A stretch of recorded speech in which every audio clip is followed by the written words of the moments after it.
May malaking tsansa na ikaw ay nanonood nito ay mas matanda pa sa Google. Oo, ang tanyag na kumpanyang ito ay naitaguyod lamang noong 1998. Bago ang Google, ang pinaka-ginagamit na website ng mga tao noon ay ang Yahoo at marahil marami sa ating mga panonood ang hindi pa nakarinig nito.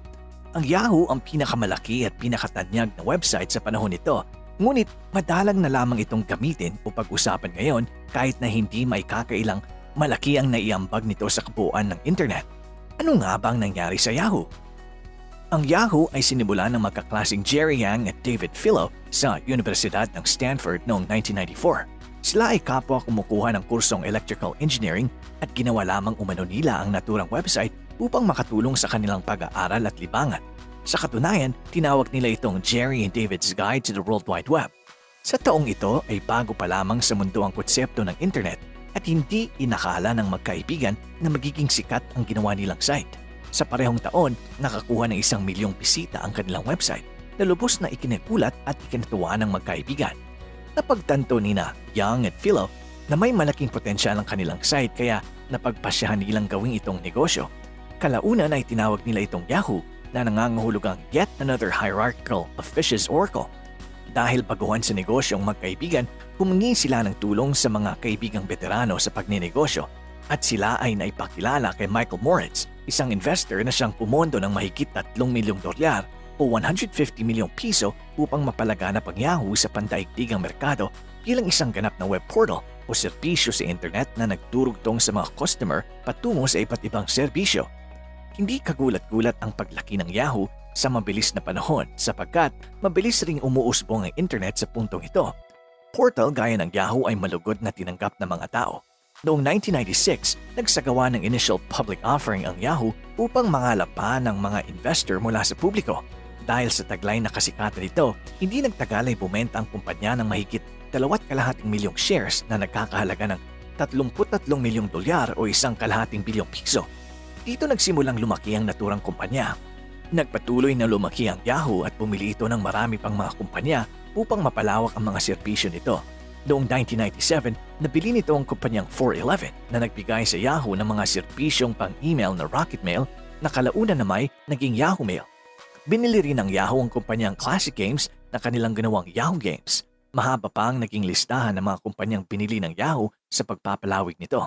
Kalaunan, pinangunahan ng Yahoo ang larangan ng instant messaging sa internet na ating lubos na ginagamit ngayon. Ang imbentsyong ito ay tinawag na Yahoo Pager na naging Yahoo Messenger ng tumagal. Sa mga bahagyang nakakatandang manunood natin ngayon, siguradong may makukulay tayong alaala sa paggamit ng Yahoo Messenger. Kasabay ng hindi mapigilang pag-usbong ng internet noong 1999 at maagang 2000s, naging labis na matagumpay ang Yahoo hanggang sa puntong umabot ang halaga ng stock ng kumpanya sa halos $30 kada share, mahigit doble sa orihinal nitong presyo. Nang sumapit ang taong 2000, lumago ang stock ng Yahoo sa $118 kada share na siyang naging pinakamataas na halaga nito sa kasaysayan.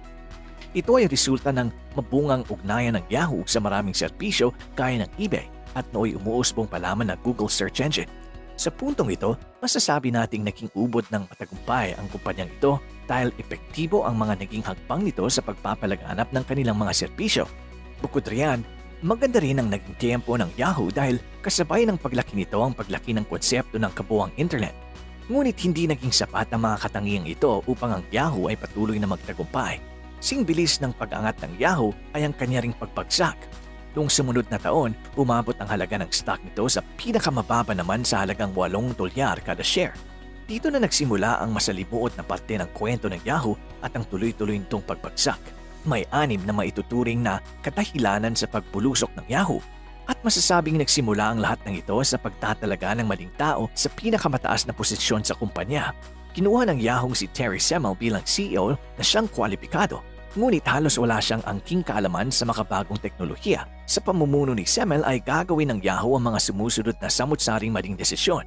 Hindi maikakailan ang pagpili ng Yahoo sa iba't ibang serbisyo para sa web portal nito ay nakatulong sa kanilang yumaong tagumpay. Ngunit kaakibat ng mga iyon ay mga napili rin ng Yahoo ng mga kumpanyang hindi gaanong nakatulong sa kanila. Hindi lamang yan, nabili rin ng mga kumpanyang ito sa napakataas na mga presyo. Noong 1999, pinili ng Yahoo ang Broadcast.com, isang malaradyong serbisyo para sa internet sa halagang 5.7 bilyong dolyar o 285 bilyong piso. Maraming mga kritiko ang nagsasabing ang tanging nagawa lamang ng hakbang na ito ay payamanin si Mark Cuban na siyang gumawa ng Broadcast.com. Ang sunod-sunod na pagpili ng Yahoo sa samut-saring kumpanya sa napakalalaking halaga ang naging dahilan upang mangyari ang tila pinakamalaking pagkakamali nito sa kasaysayan. Dahil sa mga akwisisyon ng Yahoo, bumaba ang angkin nitong pondo kaya nang may pagkakataon silang bilhin ng Google sa halagang 1.6 bilyong dolyar, hindi nila ito ginawa.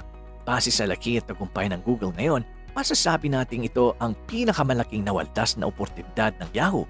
At gaya ng alam natin, unti-unting kinain ng Google ang market share ng Yahoo dahil sa husay ng teknolohiya ng search engine nito.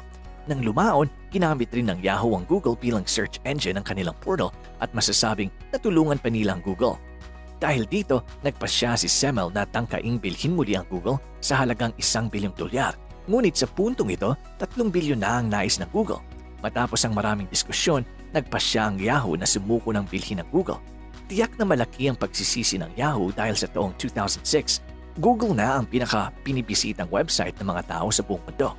Ang pang-apat namang dahilan sa pagbagsak ng Yahoo ay ang maling paghawak nito sa mga kumpanyang Flickr, isang video hosting platform, at Tumblr, isa namang blogging website.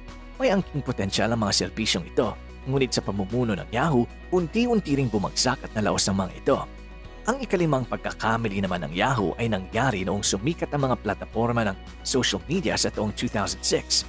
Nagkaroon ng kumpanyang ito ng pagkakataong bilhin ng Facebook noong nag-uumpisa pa lamang ito. Tinanggihan ni Mark Zuckerberg, may-ari ng Facebook, ang alok ng Yahoo na 1 bilyong dolyar. Ayon sa mga balita, 1.1 bilyong dolyar umano ang nais ni Mark, ngunit hindi pumayag ang mga miyembro ng board ng Yahoo. At base muli sa alam nating kalidad ng Facebook ngayon, malaking nasayang na oportunidad muli ito para sa Yahoo. Ang huli at marahil pinakamasakit na pagkakamali ng Yahoo naman ay ang may kinalaman sa Microsoft. Sa matatawag na mga huling yugto ng Yahoo, matapos ang patuloy na pagsikat ng Google, inalok ng Microsoft ang Yahoo na bilhin ito sa halagang 44.6 bilyong dolyar o higit kumulang 2 trilyong piso. Ang transaksyon ito na marahil ang magliligtas sa Yahoo sa kanilang mapait na kapalaran. Ngunit hindi ito tinanggap ng Yahoo at nagpatuloy itong lumaban sa merkado kahit malinaw na hindi na nila maaabot ang tagumpay na tinatamasa ng Google. Nang kalaunan ay ibinenta rin ng Yahoo sa kumpanyang Verizon noong 2017 sa halagang 4.8 bilyong dolyar lamang. Halos 10% lamang ng kanilang sanang nakuha kung sila'y pumayag sa alok ng Microsoft. Ang dati napakalaking kumpanya na may tuturing na malaki ang naiambag sa paglago ng kabuuang internet ay tila hindi na pinag-uusapan ngayon. Ang Google pa rin ang namamayagpag sa larangan ng web portals at ang Yahoo ay tuluyang bumagsak na tanging 2% na lamang ng mga gumagamit ng internet ang bumibisita sa kanilang site. Samantalang 92% ng mga tao ay gumagamit ng Google. Ano nga ba ang nangyari sa Yahoo? Ang pagbagsak ng Yahoo ay hindi dahil sa iisang pangyayari lamang. Pagkus, ito ay dahil sa patong-patong na maling desisyon ng kumpanya na nagdulot ng pagwaldas ng salapi at pagkasayang ng mga magagandang oportunidad. Maganda man ang timing ng pagbuo ng Yahoo sa merkado, masasabi nating hindi ito sapat kung walang maayos na pamumuno ang isang kumpanya. Kung nagustuhan mo ang bidyong ito, i-check mo na rin ang iba pang bidyong nasa screen. Salamat sa panonood!